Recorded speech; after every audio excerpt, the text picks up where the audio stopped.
guys, what's up, and welcome to this episode of Hippo Tech, bringing you the latest in tech news, reviews to more. And today was a very exciting day. So as many of you guys know, Apple held their Let's Talk iPhone event earlier today, and they talked about iOS 5, iCloud, the iPod Nano, the iPod Touch, and of course the iPhone. So I'm going to talk about iOS 5 and iCloud first, because those are going to be the shortest things I'm going to talk about today.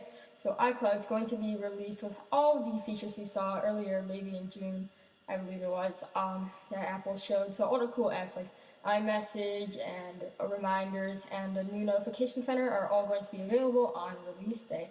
They also added a new application called Cards, which I believe lets you make cards to send to people from your iOS device, which is pretty cool. It's kind of like iPhoto 11's photo album thing where you can make a photo album or a calendar inside of iPhoto and order it. So that's pretty cool as well. As for iCloud, iCloud's all set and ready to go. They added a new application called Find My Friends, which lets you find your friends. So you guys can know where your friends are at, you can meet up with them and stuff like that. It's kind of creepy, but a lot of social networks are doing that now. Also, since iCloud is compatible with iOS 5, all the iCloud utilities are going to be available on iOS 5 devices. That means Find My iPhone is going to be available for free on all of your iOS devices, which is really cool because before it was a paid app, and now that it's a free utility, it's something like everyone will use at least one point in their lives. So that's really cool. Both of these services are going to be released to the public on October 12th, which is really awesome because I actually do not have school that day. So I'm going to be home and I'll make a video for you guys once I get it all set up and ready. So now on to the iPods. As for the iPod Touch, the only new thing that came to the iPod Touch is there's now a white model, which is pretty cool. It actually looks really nice in my opinion. And there's also a price drop on the iPod Touch, so the 8GB model is back to its original $199, which it was for the third generation iPod Touch, and I believe the second generation iPod Touch. And that's really nice as well. It's probably to compete with the Kindle Fire, which Amazon announced a few days ago, and that also retails for $199. As for the iPod Nano, the hardware hasn't changed, but the UI definitely has. Now, instead of having kind of like that really iOS-like feel to it, it has this kind of cover flow thing for the apps, which you can see on the screen right now. So it's pretty interesting. It definitely makes more sense considering the screen size, and I think it'd be pretty nice. You can still drag these around and customize it to your liking, which is really nice as well. So that's a 24-hour battery life of audio streaming, so that's pretty cool. It's basically one of the only things you can do on the Nano besides for kind of the pedometer and the watches, which I'll get into in a minute. As for the clocks, they have 16 clock faces now, which is really awesome. Some of them are quite ugly in my opinion, but you can see at least the majority of them on my screen right now. I really like the current one. I think it's pretty clever and it's really nice. It's kind of a cool marketing thing for Apple to do because people started to say, oh, we can wear this as a watch, and Apple kind of took note of that and stuff like that. The iPod Nano is experiencing a price drop as well. It dropped down to $129 for the 8GB model, which I believe is $20 cheaper than it was last year, which is really nice as well. And now for the part you've all been waiting for, the iPhone. I don't even know where to start. So the iPhone is the iPhone 4S, so basically they took all the same hardware and put boost up specs in it. So basically that means there is not a bigger screen, there's no new design or anything like that. So a lot of people are disappointed, but not that much. A 3.5-inch screen with Retina display still looks beautiful in my opinion, and it's really great. Now, just because the aesthetics haven't changed doesn't mean anything on the inside hasn't. They put in an A5 chip, that's a 1 GHz A5 dual-core chip, I believe. And it's the same chip that runs in the iPad, so this phone's going to be blazingly fast, probably one of the faster phones on the market, which is really nice. You can play really awesome games on it, like Infinity Blade, without any lag or anything, which is going to be really cool. I also believe it has 1GB of RAM, which is something that has been wanted since the iPhone 4 was released about a year and a half ago, so that's pretty cool as well. It's going to give Apple a big one-up over a lot of the other phone companies, if they aren't on the top of the pyramid.